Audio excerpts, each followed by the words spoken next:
Hey guys, some things have changed since my last Shaco guide, mainly the builds, so I'm gonna run you through them, some invade tactics and ganking. Let's get this started.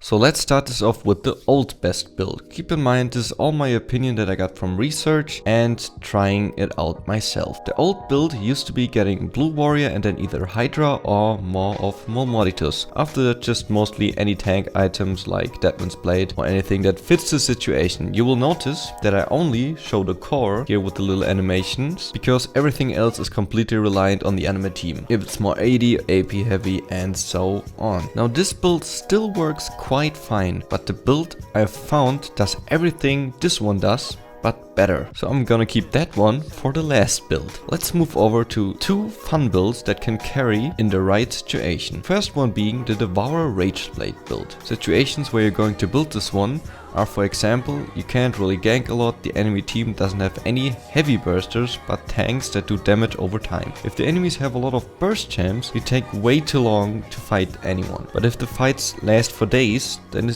this is the right build to build. And it's funny to see how people underestimate you when you have your Rage Blade and Sated Devourer with Red Smite. The next build is probably the one that makes the enemy tilt the most, the full 80 crit Shaco. There are many different full 80 builds that I have seen online, but this one seemed to work the best for me. The start is the same as the old build by just getting Blue or Red Smite and then Hydra. But then you follow up with a Statics, Infinity Edge. After that you can round it up with any AD item really. I would not recommend using this in rankeds though, but when the enemies have a ton of squishies, this can be really effective. And now, in my opinion, the most effective build there is. Before I go into detail, let me just show you the build. You start off with Blue Warrior, followed by Titanic Hydra, and as the last core item, Death Dance. Now when I first heard of this, I just thought that it was garbage. That the normal Hydra is way better and more well-rounded, and Death Dance is such a clunky item that nobody really knows why you should build it. And also I thought that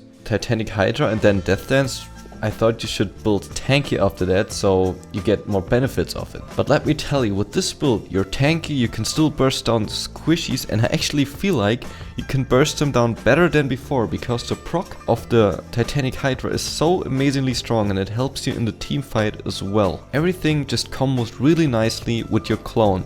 Death Dance damage reduction works on the clone. The giant AoE is way better than from the small one from the normal Hydra. And also if you then get a Sunfire, you just have so much gimmicky damage that is fun to build and fun to look at and is really effective. I don't really know what to say much more about this build. I would just recommend you to go on a normal or just go on a ranked whatever and try it out in the next game you play and tell me how it went. For masteries, I always take Thunderlord and Bounty Hunter. You can take Oppressor if you want, but I normally just get fed off a lot of different lanes so you can stack the damage pretty quickly. For runes, everyone has a preference, but I'm going to blend in the ones I use at the moment. Now that we're done with the builds, let's move over to probably the most asked questions that I get: how to invade and gank. There are two main invade routes that I use.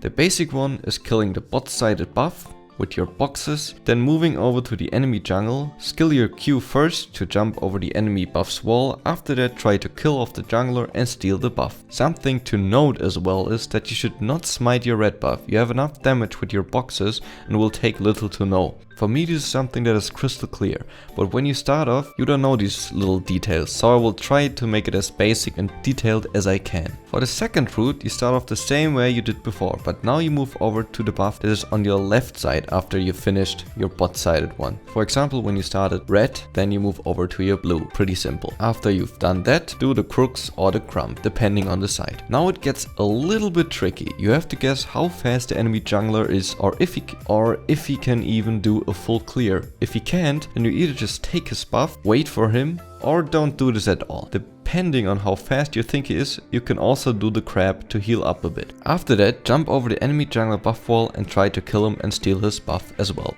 When you end up on your blue the second time, then of course you kill the enemy's red buff, just to make that clear.